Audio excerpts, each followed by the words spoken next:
Dr. Sarah Chun was reviewing quarterly education reports in her Geneva office when the first transmission arrived. As Director of Colonial Education Systems, she'd handled countless administrative emergencies, but nothing had prepared her for the static-filled broadcast from New Eden Colony. Please ... anyone. They targeted the school's first ... The voice belonged to Maria Santos, principal of New Eden Elementary. The children. Oh God, the children. The transmission cut to screaming and silence. Sarah's hands trembled as she opened the next emergency channel. Kepler 442b. Same story. Then Proxima Centauri b. The pattern was deliberate, calculated, and utterly monstrous. The Zephyrian Empire, those blue-skinned conquerors who'd been expanding through the outer rim, had changed tactics. Instead of targeting military installations or industrial centers, they were systematically destroying schools, orphanages, and child care facilities across human colonies. The official military briefing came an hour later. General Rodriguez's weathered face filled Sarah's screen, his usual composure cracked. Dr. Chun, we need every educational facility coordinator. This isn't just an attack, it's psychological warfare designed to break our will to resist. Sarah thought of her own daughter, Emma, safe in their London home. Then she thought of Maria Santos, whose voice still echoed in her mind. General, you're wrong about one thing. This won't break our will. It's going to do something much worse for them. Across Earth in the colonies, parents received the news. Corporate boardrooms emptied as executives learned their company's colony. Schools had been vaporized. Retirement homes buzzed with activity as grandparents who hadn't spoken of their military service in decades began making phone calls. Teachers logged into secure networks, cross-referencing student evacuation protocols with tactical manuals they'd never thought they'd need. In Tokyo, robotics engineer Kenji Nakamura stared at footage from his daughter's former classroom on Titan Station. The building was gone. His daughter had been visiting Earth, safe, but 43 other children hadn't been. His hands, which built precision instruments for peaceful exploration, began sketching weapon modifications. Dr. James Morrison, child psychologist turned wartime trauma specialist, watched the feeds from his clinic in Melbourne. He'd dedicated his life to healing young minds scarred by conflict. Now those same clinical skills turned toward a different purpose, understanding how to make the Zephyrians pay for what they'd done to innocents. The Zephyrian leadership, monitoring human communications from their flagship Dominion's edge, noted the initial shock with satisfaction. High Commander Vexstar marked the first phase successful in his tactical logs. The humans react as predicted. Emotional chaos. Military commanders struggling to maintain order. We project surrender within. 2 standard cycles. His aide, Junior Commander Lissara, reviewed the intercepts. Sir, there's something unusual in their communications patterns. Instead of despair, we're detecting ... coordination. Vexstar dismissed the concern with a gesture. Irrelevant. No species recovers from losing their young. We've broken them. But on Earth, something unprecedented was happening. The Global Colonial Defense Network, which had struggled for years to coordinate between nations and corporations, suddenly found itself with unlimited volunteers and resources. Every major government had pledged everything they had. Every corporation offered their technologies, patents, and facilities freely. The red tape that had strangled military efficiency for decades evaporated overnight. Sarah Chun found herself appointed to a new position that didn't exist the day before, Coordinator of Child Protection Forces. Her first meeting included CEOs, retired generals, teachers, engineers, and parents from every walk of life. The agenda was simple: total war. The transformation had begun. Not the break the Zephyrians expected, but something they couldn't comprehend in entire species. united by the most powerful force in nature, the fury of those who protect the innocent. 3 days after the attacks, Commander Elena Vasquez received orders that would have been unthinkable a week earlier. As she stood in the briefing room of Luna Base, surrounded by military officers, civilian contractors, and hastily recruited volunteers, she realized humanity had crossed into uncharted territory. "Ladies and gentlemen," she began, her voice steady, despite the rage burning in her chest, "we are no longer fighting a conventional war. The enemy has made it personal for every human being alive. Our response will be proportional." Former Navy SEAL Marcus Thompson, now 58 and supposedly retired, studied the tactical displays.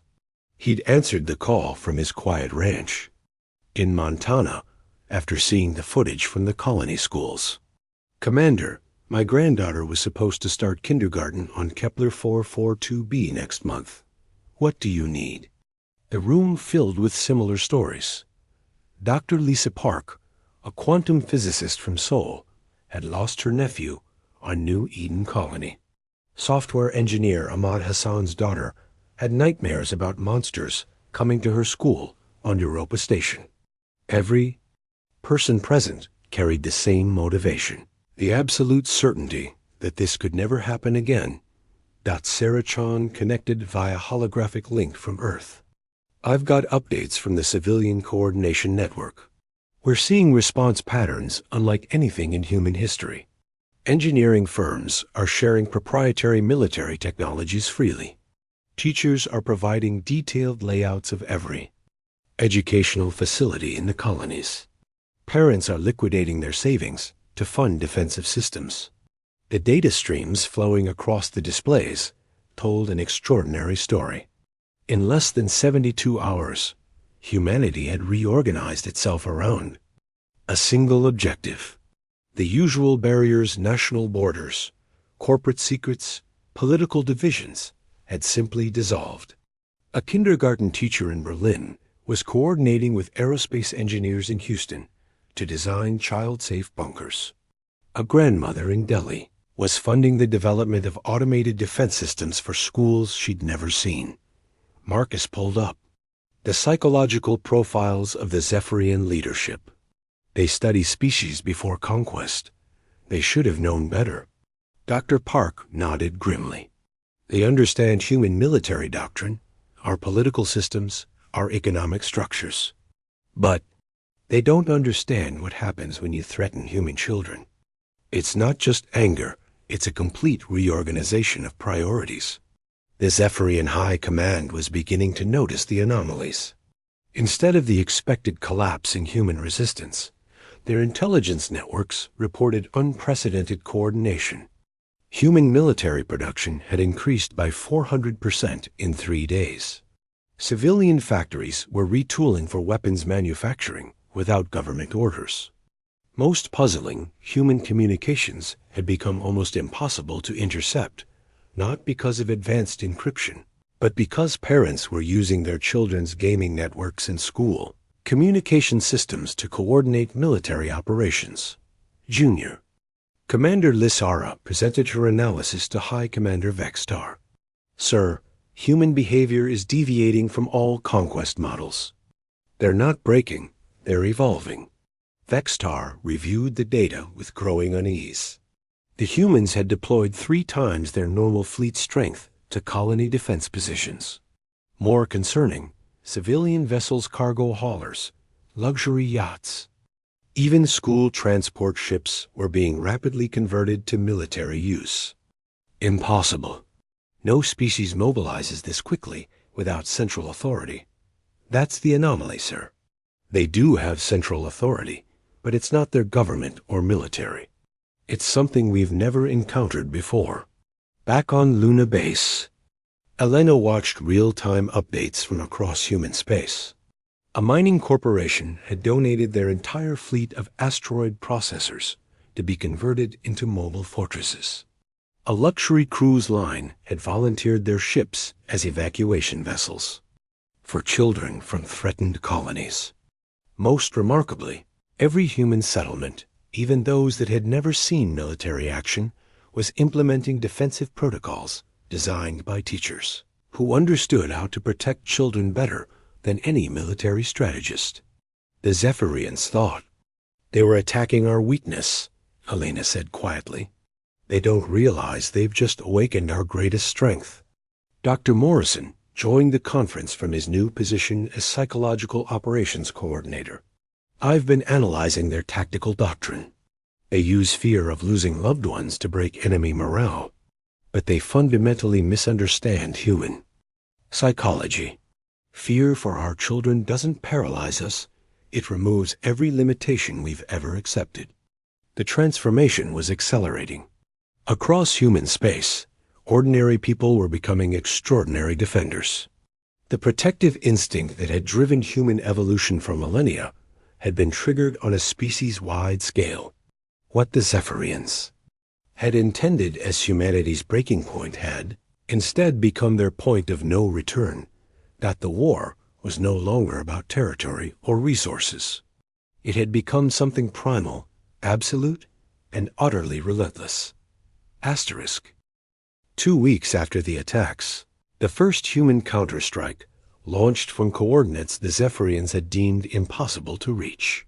Deep in the Veil Nebula, their forward staging base Silent Reaper detected incoming signatures just minutes before. Impact. The attacking force shouldn't have existed.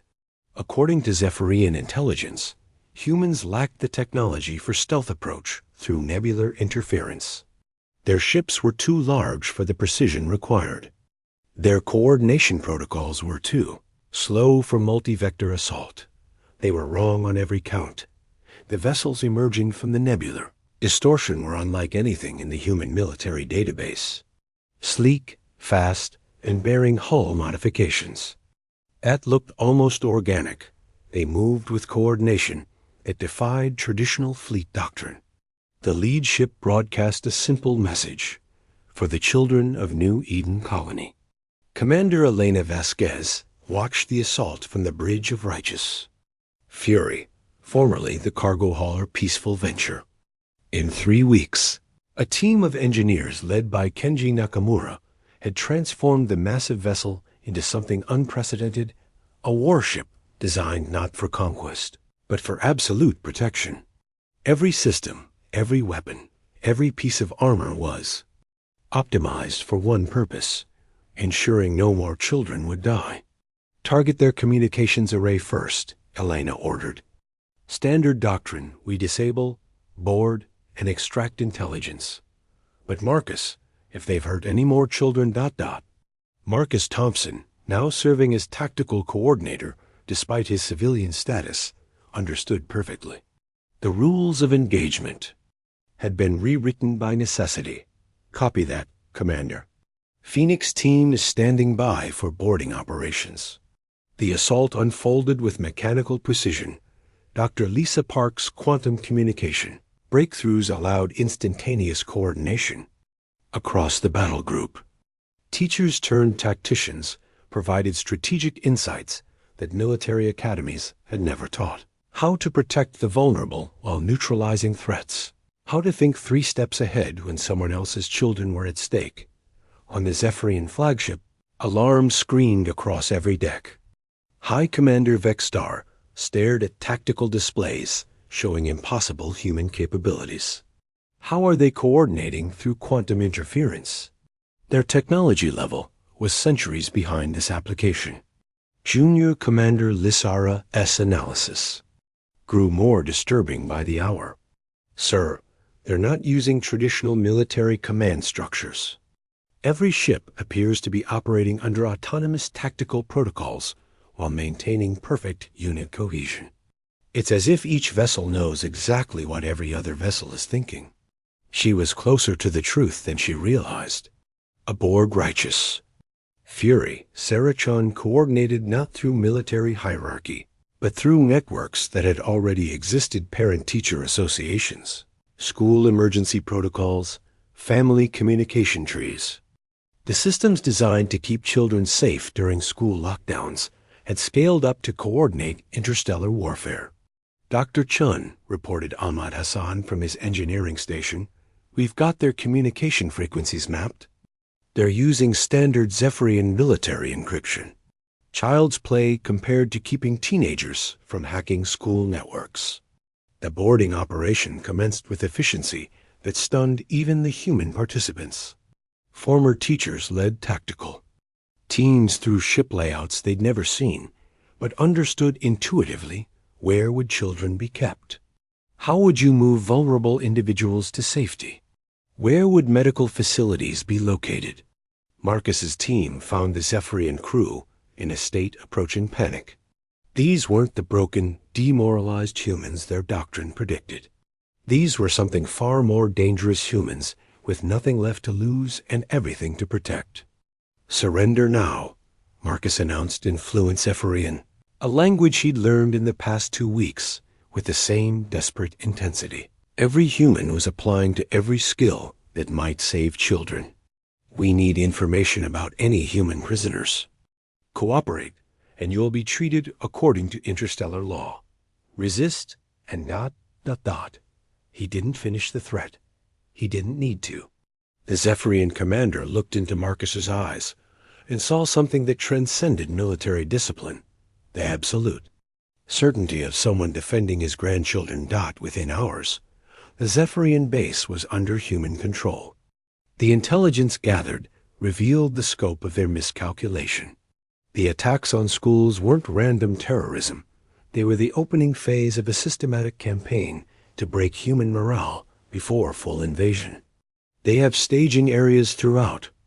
The Outer Rim, Elena reported to the growing coalition command. Massive fleets preparing for occupation. They expected us to surrender after losing our children. Instead, they've created an enemy unlike anything they've ever faced. Sarah finished. Parents don't surrender. We adapt. We overcome. We protect. Dr. Morrison's psychological analysis of captured Zephyrians revealed the depth of their error. They come from a species where young are raised communally, where individual parent-child bonds are weak. They literally cannot comprehend the fury they've unleashed. The momentum was shifting. Across human space, the response continued to accelerate. Every colony was now a fortress. Every ship was a potential weapon. Every human was a guardian prepared to sacrifice everything for the safety of their children and the Yaza children, and the children of others. The Zephyrians had thought they were fighting humanity's military. They were about to discover they were fighting something far more. Dangerous humanity's love manifested as protective fury. The Zephyrian retreat from the outer colonies began 3 weeks after their first attack. But Commander Elena Vasquez knew this was only the beginning. In the war room of Righteous Fury, now serving as the flagship for the newly formed Children's Protection Fleet, she studied tactical displays that told a sobering story.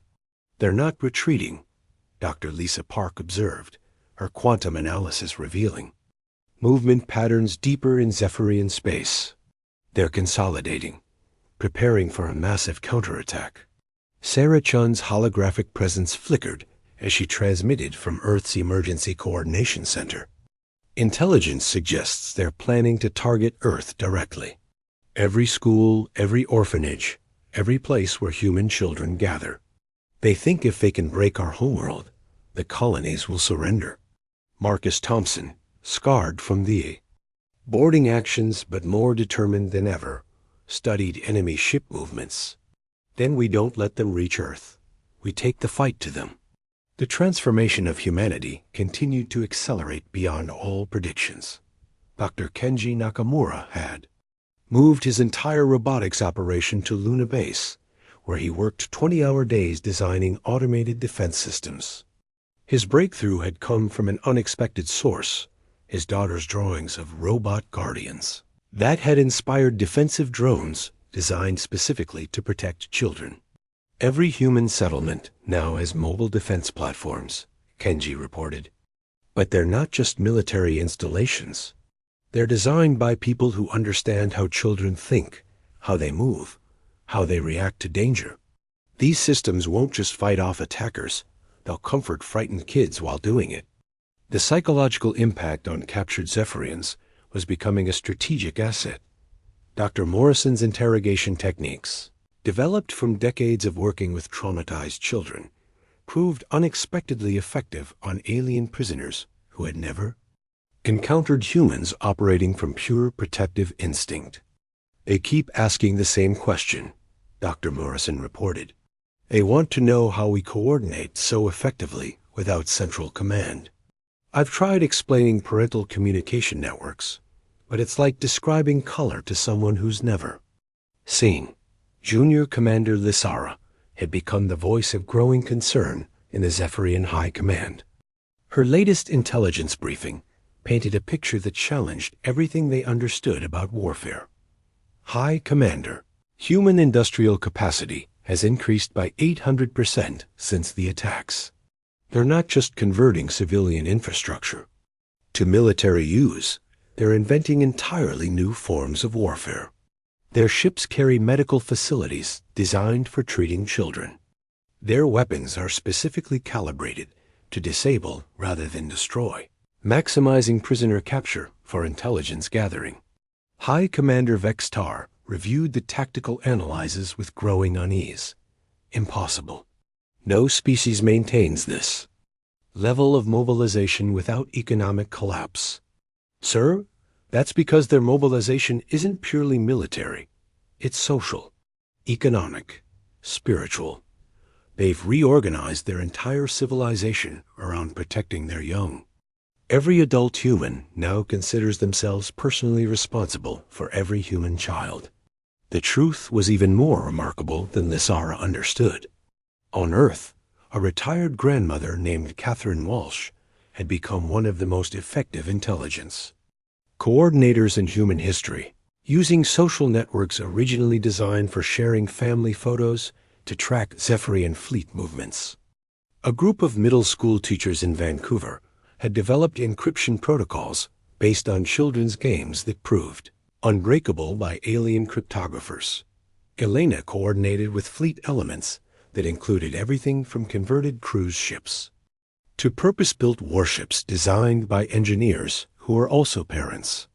The tactics they employed had no precedent in military history strikes planned around protecting civilian populations, boarding actions designed to capture intelligence about human prisoners, and defensive formations that prioritized the safety of non-combatants above tactical advantage.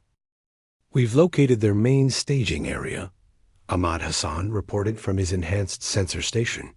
Zephyrian home system, 4th planet. They're massing everything they have for a final assault on Earth. The intelligence was both encouraging and terrifying. The Zephyrians were committing their entire military to one decisive battle. If humanity could defeat them there, the war would end. If they failed, Earth and every human child on it would be defenseless. Marcus studied the tactical projections. They're not just planning to attack Earth. They're planning to hold it hostage. Threaten every school, every playground, every place where children live until the colonies surrender.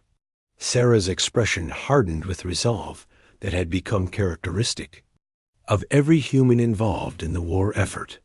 And we make sure they never get the chance. We end this at their home system. Dr. Park began calculating the logistics for humanity's largest military operation ever attempted. We'll need every ship, every weapon, every tactical advantage we've developed. And we'll need something more. We'll need to think like the parents we are, not the military force they expect. Elena looked around the room at faces that represented the breadth of human determination: scientists, teachers, engineers, parents, grandparents, all united by a single purpose. They made one fatal mistake. They think this is about conquest. For us, this is about the most fundamental responsibility any species can have, protecting our young. The final battle would not be fought by humanity's military. It would be fought by humanity itself, transformed by love into something the universe had never seen before. Part 5. The final Stand the Zephyrian home system had never seen an invasion fleet like the one that emerged from hyperspace on what humans called justice. Day. Over 3,000 ships of every configuration, from mighty dreadnoughts to converted. Passenger liners maintained perfect formation despite representing the most diverse military force in galactic history.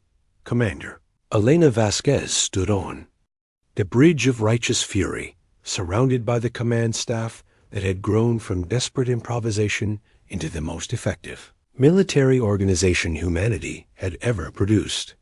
On her tactical display, the Zephyrian fleet waited in defensive positions around their fourth planet massive, imposing and completely unprepared for what was about to unfold. All ships, this is Elena Vasquez, she broadcast across the human fleet. Today we end this. Not for territory, not for resources, but for every child who should never have to fear that monsters might come for them. Remember, we are not just fighting for victory. We are fighting to ensure that no species anywhere ever again thinks it acceptable to target the innocent. The response came from 3,000 ships carrying humans from every walk of life. Teachers who had become tactical coordinators. Engineers who had transformed cargo vessels into weapons of protection. Parents and grandparents who had dropped everything to ensure their children's future. Their unified reply echoed across space. For the children. High Commander Vexstar watched the approaching human fleet with growing confusion. His tactical officers reported impossible formation ships, arranged not for maximum firepower, but for optimal protection of medical vessels and evacuation craft. The humans were planning for casualties among their own forces, while simultaneously preparing for rescue operations. They're broadcasting something, Junior Commander Lizara reported. It appears to be children's voices? Indeed, every human ship carried recordings from Earth's schools' children singing, laughing, telling stories about their dreams for the future. The psychological impact on the Zephyrian forces was immediate and devastating. They had signed up to conquer a military threat, not to fight an entire species motivated by love for their young. The battle began with Marcus Thompson's boarding teams launching the most audacious assault in military history. Instead of attacking the Zephyrian flagship directly, they targeted support vessels, using tactics developed by teachers familiar with playground dynamics, how to protect smaller, vulnerable individuals while neutralizing larger threats. Dr. Lisa Park's quantum communication systems allowed unprecedented coordination. Elena, we're detecting massive Zephyrian fleet movements toward Earth. They're trying to divide our forces. Sarah Chun's voice crackled across the communication link from her position coordinating Earth's defenses. Let them come. Every school has been evacuated to underground facilities designed by people who understand children. Every defensive system is operated by teachers and parents who know exactly what they're protecting. The space battle evolved unlike any conflict in recorded history. Zephyrian forces, trained for conventional warfare, found themselves facing opponents who fought with the desperate efficiency of parents protecting their young. Human ships took incredible risks to rescue captured prisoners. Medical vessels moved through combat zones with absolute determination to reach wounded allies. Dr. Kenji Nakamura's automated defense systems proved devastatingly effective. The Zephyrian fleet found their weapons disabled by defensive drones that seemed to anticipate every attack vector. They move like they're protecting something infinitely precious. One captured Zephyrian pilot would later report. We couldn't target anything without these machines interposing themselves. The turning point came when Ahmad Hassan's intelligence network uncovered the location of human prisoners aboard the Zephyrian command ship. The rescue operation that followed demonstrated the fundamental difference between human and Zephyrian warfare. Instead of a military extraction, it became a carefully coordinated effort led by Dr. Morrison's psychological expertise and executed by teams that included former teachers, trained in crisis response. "We've got them," Marcus reported as his teams emerged from the Zephyrian flagship, 47 children from the colony attacks. "They're alive, Elena. They're alive." The effect on human morale was explosive. Every ship in the fleet received the news simultaneously. The children they were fighting to protect had been found. Now the mission shifted from rescue to ensuring.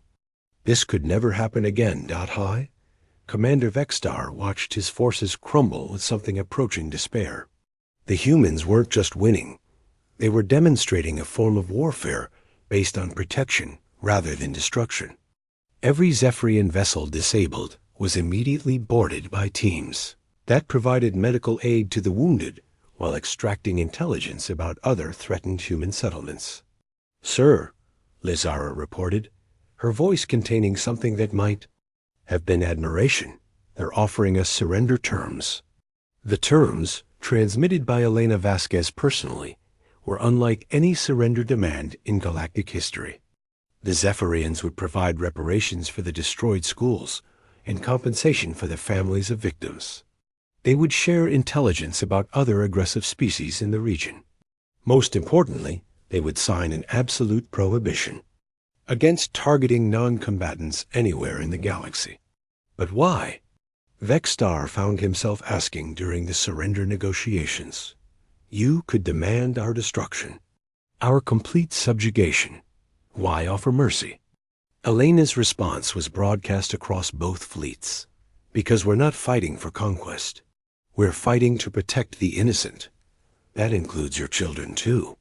No one should ever have to grow up in a universe where targeting the defenseless is acceptable. The war ended not with occupation or revenge, but with the establishment of protocols that would reshape galactic civilization. The Children's Protection Accords, drafted by teachers and child psychologists rather than military strategists, became the foundation for interstellar law regarding non-combatants. Dr. Morrison's final psychological analysis of the conflict would become required reading across the galaxy. The Zephyrians believed they understood human nature through our military and political systems. They failed to recognize that our true strength lies not in our weapons or our strategies, but in our capacity to transform love into protective action. They thought they were targeting our weakness. Instead, they discovered that there is no force in the universe more relentless than a parent defending their child. Years later, human colonies would be known throughout the galaxy, not for their military might, but for their schools, the safest places in known space, protected by a species that had learned to manifest love as an unstoppable force for good. The line had been drawn among the stars. Some things are sacred, and those who protect the sacred will always find the strength to prevail. Asterisk.